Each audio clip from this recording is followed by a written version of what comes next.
पत्नी सभी चाहते हैं कि आदर्शवादी मिले, पतिव्रता मिले, क्योंकि संसार में 4 सुख बड़े ही अनिवार्य हैं। वो कौन कौन से? पहला सुख निर्मल काया। कोई नहीं चाहता मेरा शरीर परेशान हो, दुखी हो। पहला सुख निर्मल काया और दूसरा सुख घर में हो माया। घर में कौन हो? बोले पैसा। तीजा सुख पतिव्रता हो नारी, पत्नी कैसी हो? आज्ञाकारी। और चौथा सुख पुत्र हो आज्ञाकारी। चारों ही सुख की कामना करता है प्रत्येक मनुष्य, और आप भी करते हैं, आप भी करते होंगे। ये चारों सुख हमें मिले, पर ये चारों सुख है कहाँ? कहाँ ढूंढे जाए? भाई कहीं तो कोई इसका खजाना होगा, जहां जाओ चेक भरो, साइन करो, लेकर के चले आओ। तो कवियों ने कहा इसका भी खजाना है। बोले कौन सा? कि राम कहने का मजा और जिसकी जिभ्या पर आ गया, अरे मुक्त जीवन हो गया, चारों पदार्थ पा गया।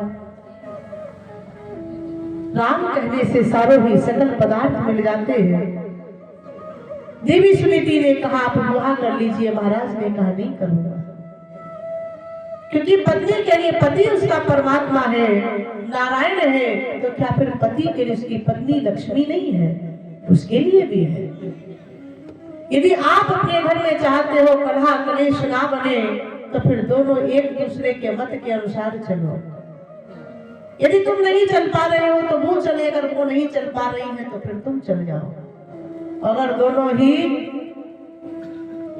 एक जैसे मिल जाओगे भैया, फिर घर में शांति नहीं होती, फिर तो रोज युद्ध ही होता है। हाँ, कोई इधर जाता है, कोई उधर जाता है, घर बिगड़ जाता है भैया। घर ना टूटे, समझिए बड़ी कड़वी बात है। घर ना टूटे इसके लिए एक समझदार पत्नी की आवश्यकता होती है, और घर बरकरार बना रहे तो समझदार पति की आवश्यकता होती है। दोनों एक दूसरे के परिपूरक हैं।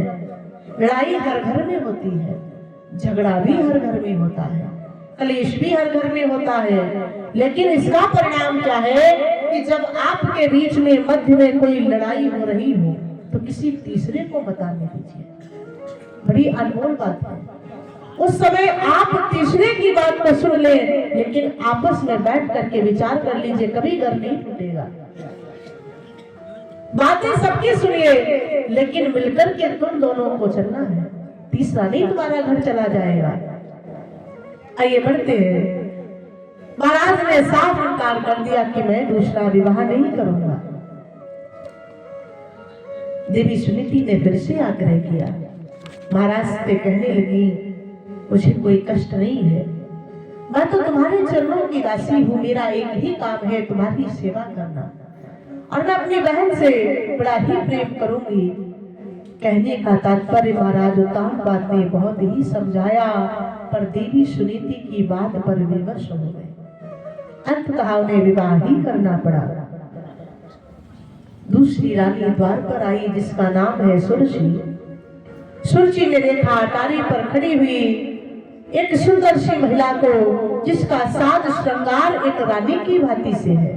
पूछा कौन है? महाराज ने कहा मेरी पहली पत्नी है।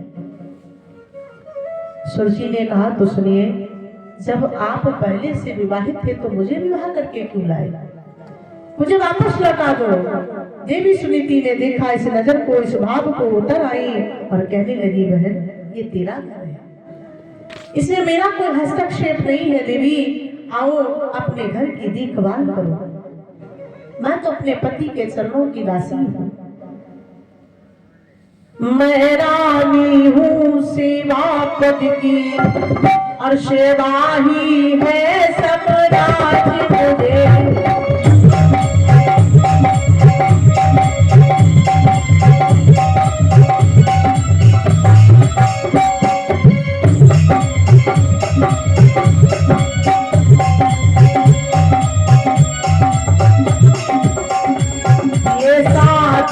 तुझे मुबारक हो, पतिव्रत है एक स्वराज मुझे।